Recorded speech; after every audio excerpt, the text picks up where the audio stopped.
welcome. This is Rami Nasadullahi, XP Communication Systems, and we will see the next iteration of PtPt. So this is PtPt. We are really focusing on the user data instead of launching applications for different data domains. So what we are trying to enable the user is to work on his data instead of launching different applications. And we are organizing his data along 4 different dimensions, namely people, things, places, and time, right? And so if you look at your people here, then you will see 6 people, but we have actually more. There is 800 people in here, also companies and your artists and so on.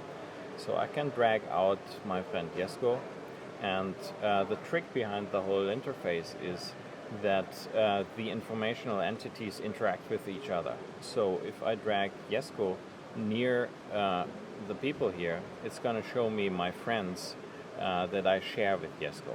All of these pictures that you see here are actually being synchronized by the Facebook accounts.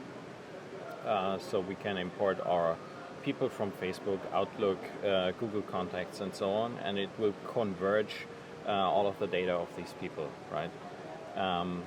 But I can also ask where Jesko actually lives, so I bring him to the circle of places, and this is the address of Jesko, right? So he is actually influencing the information retrieval of this entity here. Second thing that we can do is we can look at, let's say, who is there? Some of my friends. Let's say we take Nicola. Nicola, he is our COO. I can drag him on the timeline, and what I see here is all of the information related to him. So I can scroll through that over the time, and I can also make it bigger and smaller depending on how much of the information I really want to see. Second thing I can do is certainly build cut sets. So if I look at all of my emails here and I scroll out a bit, so we have a lot of emails here, right? And now I built the cut set of Nicola and my emails, so I really will see just the emails that I exchanged with Nicola, right? And what I can do, as it's a timeline, I can just look at these emails here and press play. So I will really be guided through the conversation that I had with the people here at Network Summit, which is really nice, because Nicola and I were talking about these people here, right? So that's quite an easy thing to do. What we can also do in a very similar manner is we can take out our pictures and filter them according to the GPS data that we have. So I again have to zoom out because that was earlier in the year, and so what we see here were pictures that were actually taken in Mokran, right? So the whole thing works across different data domains that you see. So that was pictures, but we also have, like Simply Red, the artist, and if you look here, then we get all of the albums of Simply Red, right?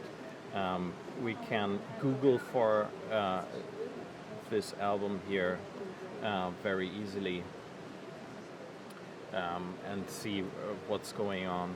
And again, if you look at the browser here, all of the content will be analyzed online. So what you see is, you should see at least Simply Red and a couple of albums, A New Flame, for example, by Simply Red. So we are analyzing what you're doing, basically, and proposing your local information back, right?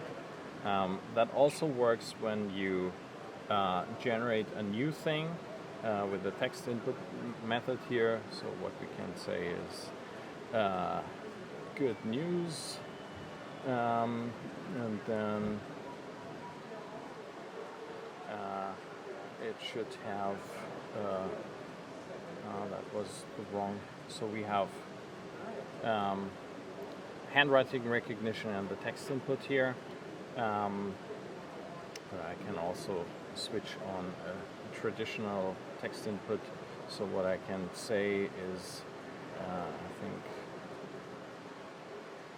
oops, that's the right thing. So I can say, good news, Johnny. And it's analyzing what I'm writing, and it's again proposing Johnny. And I can use this name to write an email to that guy. So it's really analyzing while I'm producing and showing me what related information I have in my data set. Right? So this is the Android version. It's a very, very early version of PtPt, but still it responds already to the change of the screen, and I can do a couple of things. We have adjusted the interface to the mobile phone. Also, I can, drag out RAM in and say open and see the phone numbers and so on. You can also write SMSs already and call him and so on. We have a couple of data imports like Facebook, Google Mail, phone contacts, and my media library, which is particularly nice because this is a GPS phone, so I really get the places from the pictures immediately here on the device to navigate, very much in the same manner that we had on the Windows device over there.